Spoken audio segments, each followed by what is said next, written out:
बचाऊ देश बचाऊ अभियानका हाम्रा मुख्य व्यक्तित्व आदरणीय श्री छ राजा विकल अधिकारीज्यूको राजाको आगमन भइसकेको छ। कृपया स्वागत गरिदिनु होला उहाँलाई।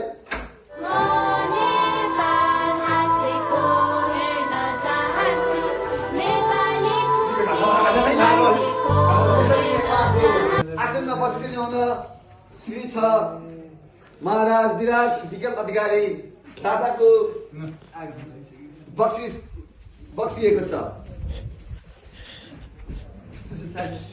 त्यस्तै गरी अब हामी पानसमा बत्ती पालेर कार्यक्रम सुरु गर्ने हुँदा श्री छ बडा महाराजजीको उठासँगै पानसमा बत्ती बालिदिनु हुन आग्रह गर्दछौँ।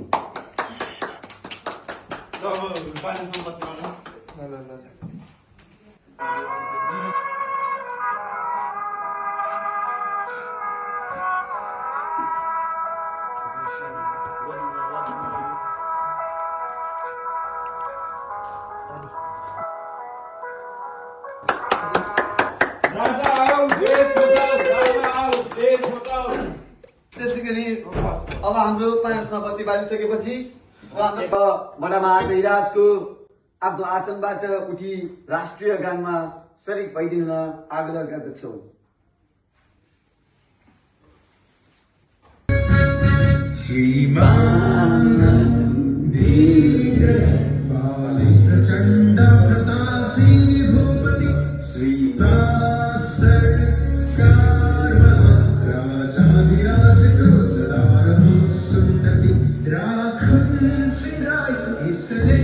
प्रजा फैलियोस् पुकारोस् जय प्रेमले हामी नेपाली साराले।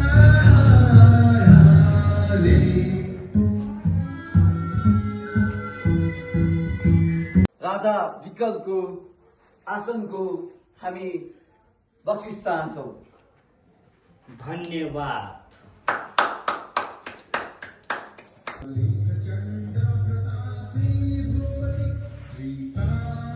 बडा महाधिराज विकलज्यूको सिपेज लगाइदिनु हुन राजमाताज्यूलाई अगाडि आइदिन आग्रह गर्दछु।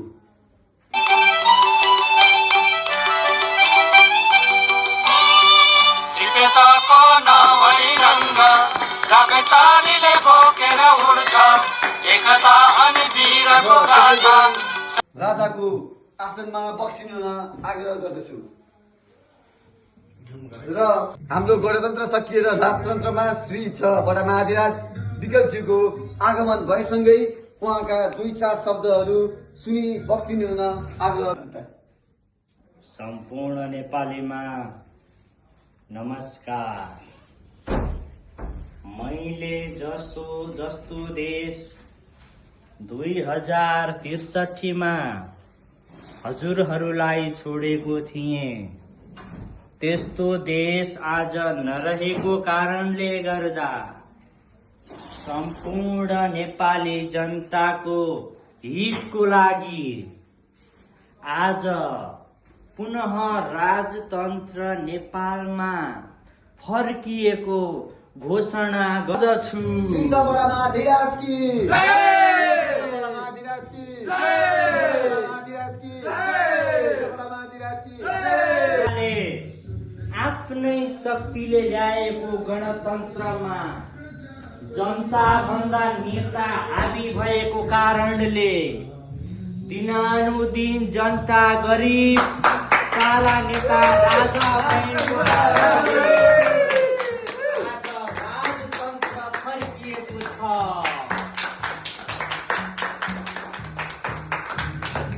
म यस सिंहासनमा बसिरहँदा सारा जनताको ढुकढुकी मेरो मुटुमा धड्किरहेको छ। आई मेरो देशप्रति निकै माया छ।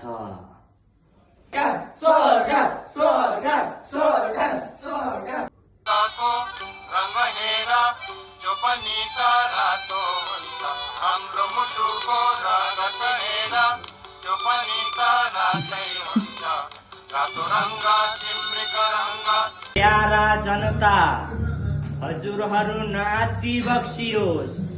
अब समृद्धिको दिनहरू आइसकेको छ। यो सँगसँगै नेपाल एक हिन्दू राज्य भएको घोषणा गर्दछु।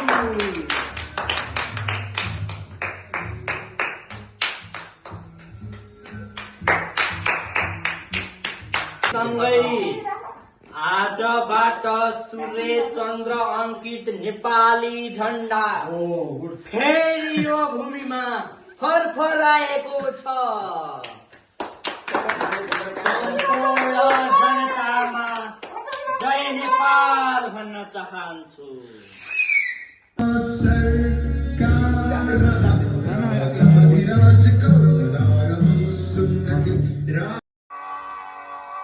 नेपाली हामी रहौँला कहाँ